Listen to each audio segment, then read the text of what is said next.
Hello పిల్లలు, మీకు తెలుసా నా చేతిలో ఏముందో? అవును, ఇది ఒక మ్యాప్. ఏం చేస్తాం ఈ మ్యాప్తో?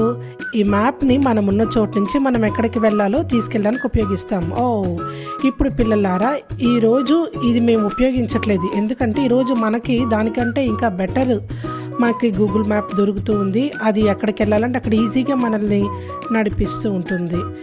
ఇక్కడ మనము ఎక్కడున్నామని ఎదుటోళ్ళకి చెప్పినా కూడా వాళ్ళు మనల్ని చూస్తూ ఉంటారు, మనం వెళ్ళవచ్చు. మీకు ఇంకో విషయం తెలుసా? బైబిల్లో కూడా మనకు ఒక మ్యాప్ ఉంది, మీకు తెలుసా? ఆ మ్యాప్ ఎవరో తెలుసా? అవును, ఆయన మరేదో కాదు కానీ యేసుక్రీస్తు. యేసుక్రీస్తు మనకు లోపల మనల్ని నడిపించేటటువంటి ఒక వ్యక్తిగా, దేవునిగా ఆయన ఉంటున్నాడు. ఆయన మనం ఎక్కడికి వెళ్ళాలంటే మనల్ని అక్కడ నడిపించేవాడు ఉన్నాడు. యేసు ప్రభు మనల్ని ప్రతిరోజు నడిపిస్తుంటే ఎంత బాగుంటుంది. ఖచ్చితంగా ఆయన నడిపిస్తాడు. బైబిల్ మనకి దారిగా ఉంటూ ఉన్నది. ఆయనే మార్గము, సత్యము, జీవమై ఉన్నాడు. యేసు నేనే మార్గము, సత్యము, జీవము అని తెలియపరిచారు. ఈ యొక్క మాటను మనం యోహాను సువార్త 14:6లో చూడవచ్చు. ఈరోజు కంఠత వాక్యంగా నేర్చుకుందాం. నేనే మార్గము, సత్యము, జీవము, నా ద్వారానే తప్ప తండ్రి వద్దకు ఎవరు రాలేరు. యోహాను సువార్త 14:6. ఈ యొక్క వాక్యాన్ని మనం యాక్షన్ రూపంలో నేర్చుకుందాం. నేనే మార్గం అన్నప్పుడు మన చేతులను చాచుదాం. నేనే సత్యం అన్నప్పుడు మనకు ఆ చేతులను హృదయం మీద పెట్టుకుందాం. నేనే జీవం అని తెలియపరిచినప్పుడు మన చేతులను దృఢంగా పెట్టుకుందాం. నా ద్వారా తప్ప ఎవరునూ తండ్రి వద్దకు రాలేరని చెప్పినప్పుడు మన చేతులను పైకెడదాం. పిల్లలు, ఈ యాక్షన్స్ గుర్తుపెట్టుకోండి. నాతో పాటు మళ్ళీ చెప్పండి. నేనే మార్గము, నేనే సత్యము, నేనే జీవము, నా ద్వారా తప్ప ఎవరునూ తండ్రి వద్దకు రాలేరు. యోహాను సువార్త 14:6. మీరు బాగా చెప్పారు పిల్లలు. చాలామంది ఏమనుకుంటారంటే దేవుడి దగ్గర వెళ్ళడానికి చాలా మార్గాలు ఉన్నాయి అనుకుంటారు. ఒక మంచి పని చేస్తేనో లేకపోతే ఏ తప్పు చేయకుండా ఉంటేనే వారు ఏమనుకుంటారంటే పరలోకం వెళ్తారనుకుంటారు. కానీ వారి ఆలోచన ఎంతగానో తప్పు పిల్లలు. ఎందుకంటే పరలోకం వెళ్ళే మార్గము కేవలము యేసుక్రీస్తు ద్వారానే ఉంది. ఆయన ద్వారానే మనకి పరలోక రాజ్యము. కనుక మనము యేసు మీద విశ్వాసం ఉంచుతాం పిల్లలు. హలో పిల్లలు, యేసుక్రీస్తు మనకు దారి ఉన్నాడు. మ్యాప్ ఎలాగైతే మనకు చెబుతూ ఉన్నదో మనం ఎక్కడికి వెళ్ళాలో, యేసుక్రీస్తు మనలను పరలోకానికి నడిపించేవాడినాడు. నా చేతిలో ఏముందో చూడండి, ఇవి తాళము. నేను నా ఇంటిని బయటకు వచ్చినప్పుడు తాళం వేయడానికి ఉపయోగిస్తాను.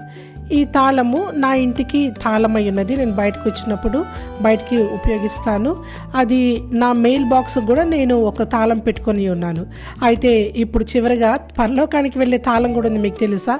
ఏంటో తెలుసా మీకు అది?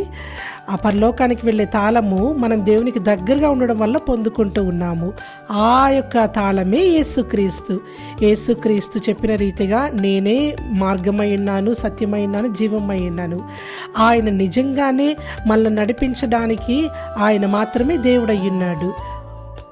ఊహించుకోండి, పరలోకానికి దారి ఒకవేళ మన చేతిలో ఒక తాళంగా ఉంటే ఆ తాళానికి చెవి కేవలము యేసుక్రీస్తుగా ఉంటూ ఉన్నాడు. నేను ఎంత ప్రయత్నించినా ఆయన లేకుండా అది మనం తెరవలేము. కాబట్టి చూడండి, ఇప్పుడు నేను ఎంత ప్రయత్నించినా అది రాదు. మనం అనుకోవచ్చు, అదిగో అక్కడికి చర్చికి వెళ్తే మనకు తాళం దొరుకుతుందేమో అనుకోవచ్చు, లేకపోతే యేసుక్రీస్తులో మనం తిరిగి జన్మిస్తే మనకు వస్తుంది అనుకుంటాము.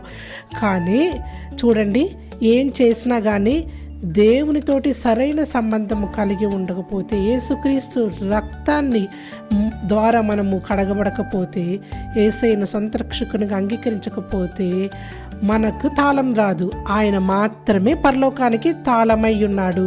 చూసారా ఎలా తెరవబడిందో? ఆయన మాత్రమే మనల్ని తిరిగి తండ్రి దగ్గరకు చేర్చే ఒక గొప్ప తాళమైనడు. హల్లెలూయా!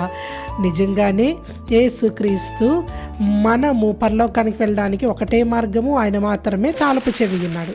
ఈరోజు మన కంఠత వాక్యము యోహాను సువార్త 14:6. నేనే మార్గము, సత్యము, జీవము, నా ద్వారానే తప్ప ఎవరునూ తండ్రి వద్దకు రాలేరు. మనం చాలాసార్లు అనుకుంటాము మంచి చేయడం వల్ల లేకపోతే చర్చికి రావడం వల్ల మనం పరలోకి వెళ్తాం అనుకుంటాం. కానీ ఇక్కడ ఇక్కడ మనం ఒకటి చూస్తే ఒక ఉదాహరణ చూద్దాము. తాళపు చెవి ఉంది. ఆ తాళపు చెవి ఎప్పుడైతే అన్లాక్ చేస్తేనే అది ఓపెన్ అవుతుంది. అలాగే ఆ తాళపు చెవి దేవుడు మనకి ఇచ్చాడు. అదేంటంటే పరలోకం. కనుక యేసుక్రీస్తు ద్వారానే మనం పరలోకం వెళ్ళగలము.